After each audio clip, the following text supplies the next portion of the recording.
Did you know Geico could save you hundreds on car insurance and more? So what are you waiting for? World's strongest man, Martins Litzis, to help you break down boxes? What am I gonna do to you, Box? Let me break it down for you. Oh! Geico. See all the ways you could save. I just used Taco Bell's app to build my own $5 cravings box. It's got a crunchy taco, chalupa. Obviously, you'd start with the beefy 5-layer burrito. Beefy 5-layer? Nah, man. More like a bean burrito. Huge, but It's all about the cheesy gordita fries! Eat like you and build your own $5 cravings box. Only online or with the Taco Bell app. How do we ensure families facing food insecurity get access to their food? We needed to make sure that if they couldn't get to the food would come to them.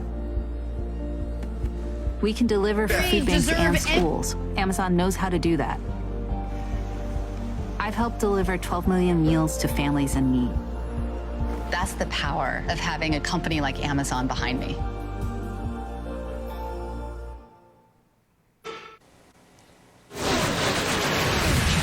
Sunday on Fox, the best season ever continues in the desert as the NASCAR Cup Series heads to Phoenix for the Instacart 500. The action all begins Sunday, 3:30 Eastern on Fox and the Fox Sports app.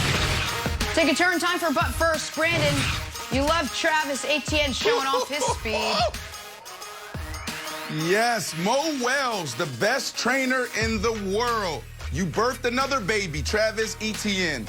Look, you had this guy for 2 months. He came in at 196 pounds. He put on 20 pounds, and he got faster. He ran a 4.40 at Clemson's Pro Day. We knew who this guy was before all of this, but now we know he is the best running back on the board. So all the teams, you are on the clock.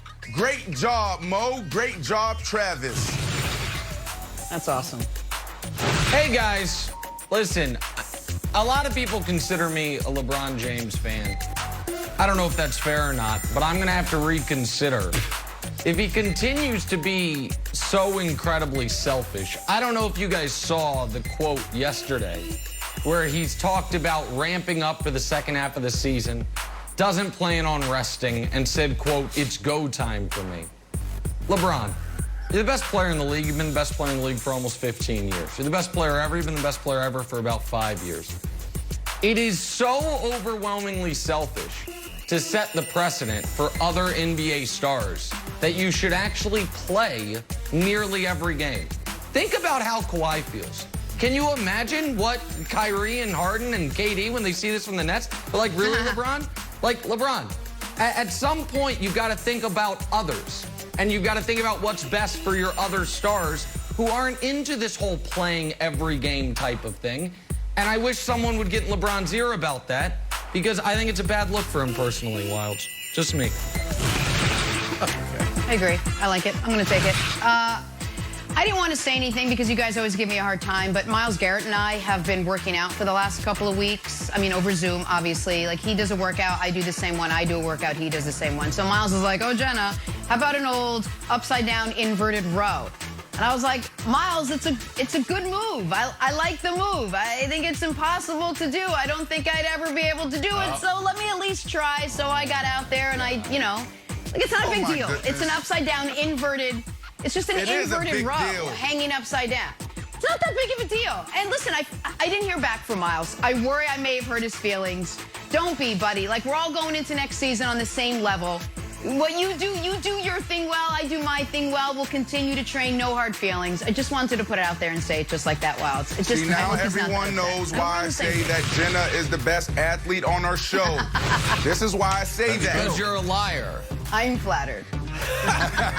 Hey, Mark Ingram to the Texans. Great signing, great morale booster, awesome team guy, big trust, of course, with Baltimore.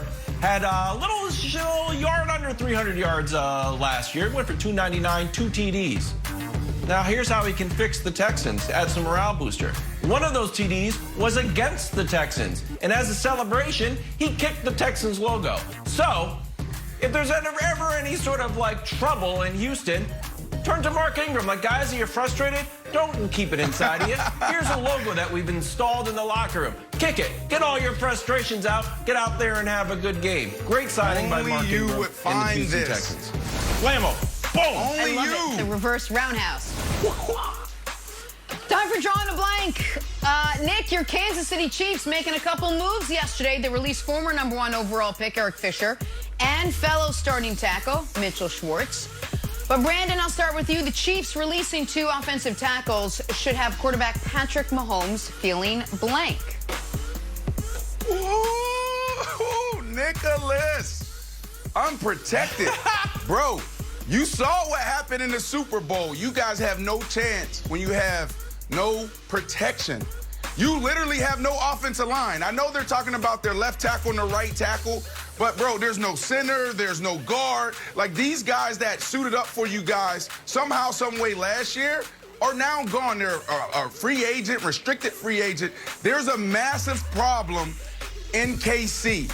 This explosive offense that we've been seeing, I don't know if it's there anymore. You guys have to fix this, and you have to fix it fast. I don't care how great Mahomes is. I don't care who you have at receiver or tight end. If he's not standing upright, you have no chance, and that is the star power. It's the strength of your team. So y'all got to get this right, or we may not even see them come out of the AFC. What are they in the AFC West, or what is it, West. Nick? Where are you guys in? AFC West. AFC West. You got AFC West. You got that right. Unprotected. Unfortunately, you got everything else wrong. The commentary surrounding this is so infuriating, and we're going to spend more time on it later. Mitchell Schwartz, the offense seemed pretty explosive last year. Mitchell Schwartz stopped playing in early October. Eric Fisher popped his Achilles in the playoffs against the Bills and was not going to be healthy this entire season, most likely. If he is, he'll be back on the team. It should have the Chiefs, it should have Mahomes feeling agile. Is he going to have to run around a bit more? Yeah.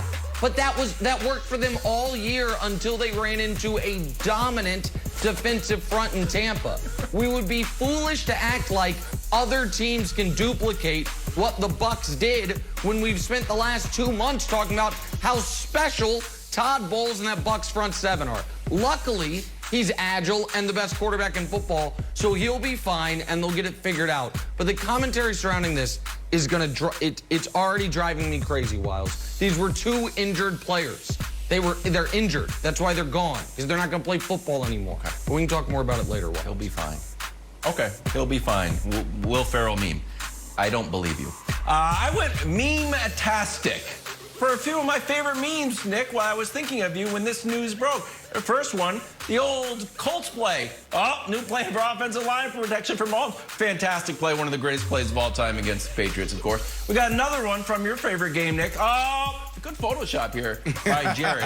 And then, just to ruin the fun, Mitchell Schwartz comes in and actually tells the truth. It's like, look, because people started being like, this is what he gets for the big deal. Mitchell Schwartz is like, that's not the way it goes, guys. Look, compared to any other QB, so to take less money. The pandemic dropped the cap. That's the real. So Mitchell Schwartz protecting Patrick Mahomes, even as he's not on the team anymore. So well done, Mitchell Schwartz. But I did enjoy the memes. They have nothing. It's over. Let's talk about Juju. So Sports Illustrated posted an Instagram poll asking if Juju would be back in Pittsburgh.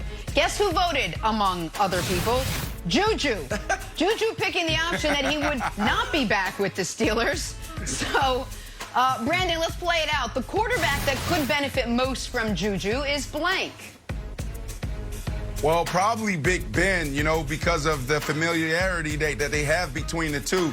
It's hard to replace that, man, that type of chemistry. Jay Cutler knew when I was going to break my route off early. Jay Cutler knew if I just twisted my shoulders just a little bit where I was going. So that's hard to replace. But that guy right there, Tua, could benefit the most. Because Tua, there's something special going on in Miami. And Tua is the X factor. And I know he has that championship pedigree, that he has that championship mentality. If he can elevate his game and ascend to another level, which I think he can, wow, this team could be a contender next year. So if you insert a veteran wide receiver that you can depend on, this dude, Juju, is tough. He's one of the toughest receivers we've seen since, like, Steve Smith, Hines Ward. and that guy can give you 80, 90 catches and be that security blanket, Tua could be special. The Miami Dolphins could be special. Yeah, I'd love to be with you on the Dolphins, but, you know, have you looked at their tackles lately? Oh, wait, none of us can name who their tackles are because we're not going to freak out about that in April only for the Chiefs? Okay, got it, no problem. My answer is Lamar Jackson. Lamar Jackson could use Juju because he's a good intermediate. Exactly right. Who are their tackles? Who cares? But they're a team on the rise. The Chiefs, it's over and done with forever. The Lamar. Because Juju also, in addition to being a good receiver, is a good blocker, and to me, his style fits what the Ravens do. The toughness and the things you're going to have to sign up for to be a Ravens receiver in this style of offense. So I say Lamar Jackson Wilds. All right, hear me out. Earlier this week, I claimed to be the nation's #1 Daniel Jones defender, and I will stick with it. Just give it a little checklist, Giants checklist. Star running back, healthy, coming back, correct. Pro Bowl tight end, correct. Top 10 defense, yeah, that's true. Just a little bit behind the Bucs, correct. Special teams from the old mastermind Joe Judge, correct. Great wide receiver, incomplete. Daniel Jones is the answer. Hook Daniel Jones up with a real wide receiver and watch him cook. Let Daniel cook. I don't have the ring to it. But who are their tackles, Wilds, but who are their tackles? Do we know? Who are their tackles? Nobody knows. Oh, give me 10 seconds. I'm going to Google it. Give me 10 seconds. I'll come back. Ravens GM Eric DeCosta was asked about attracting free agent wide receivers like, I don't know, Juju to go play there. He said, quote, I don't really think too much about that. Brandon, Eric DeCosta's comments are blank.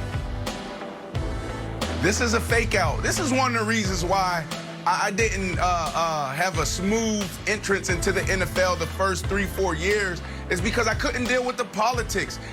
People were being too diplomatic. He knows they need a receiver. He knows that offense needs someone that can go out there and be reliable on first down, on third and short. They don't have that right now. They need Lamar Jackson to take his game to another level. They need Greg Roman to take his game to another level. And to do that, they need a receiver. This has Antonio Brown's name all over it. Why? Because I don't see a team that's going to go out there and pay him $8, $9, $10 million. But this team is desperate. And you can easily insert this guy, and this dude goes slap off 1,200 yards, 10-plus touchdowns, and potentially 90-plus catches in this offense. They already live down here in South Florida. They already work out together. So they have this whole South Florida vibe and South Florida mentality. I see Antonio Brown's name all over this Baltimore Ravens fake out. Yeah, well, if it's not a fake out, then the comments are foolish. Because you look at the Ravens, they've got their quarterback settled. They got their running back settled. The defense is in great shape. They have a very good offensive line, particularly when their all-pro left tackle comes back from injury. It's a tackle everybody knows down in Baltimore. What they don't have is wide receivers. And so because of that, this should be the #1 focus of the draft, free agency, everything, is addressing that position. They also got tight ends, by the way. And so I think Brandon's right. If he's not right, then these comments are foolish. It's either he's lying or, I don't want to say dumb. He's either lying or foolish. I'll say that. I think he'd rather be lying. So I'm going to go with their foolish Wild. Okay, so I went with 42 because Hollywood Brown was 42nd in yards in the season. Their second best receiver, Willie Snead, was in the over 100. Now the team that knocked him out of the playoffs, the Bills, Stephon was #1. Cole Beasley, when he's not getting rocked like a baby, was number 23. So if you're going to give Lamar this huge contract, why don't you give him some weapons too, so we can earn that money rather than just having to run the whole time? Preach, Wilds. They can afford it. Ravens Wilds have just under $17 million in cap space to spend. Talk to Moose now. LeBron Head out to LA. again. Do the Lakers have enough around LeBron James to repeat? Toss that around next. First things first. LeBron loves his roster. Let's just talk about it now. Doesn't want them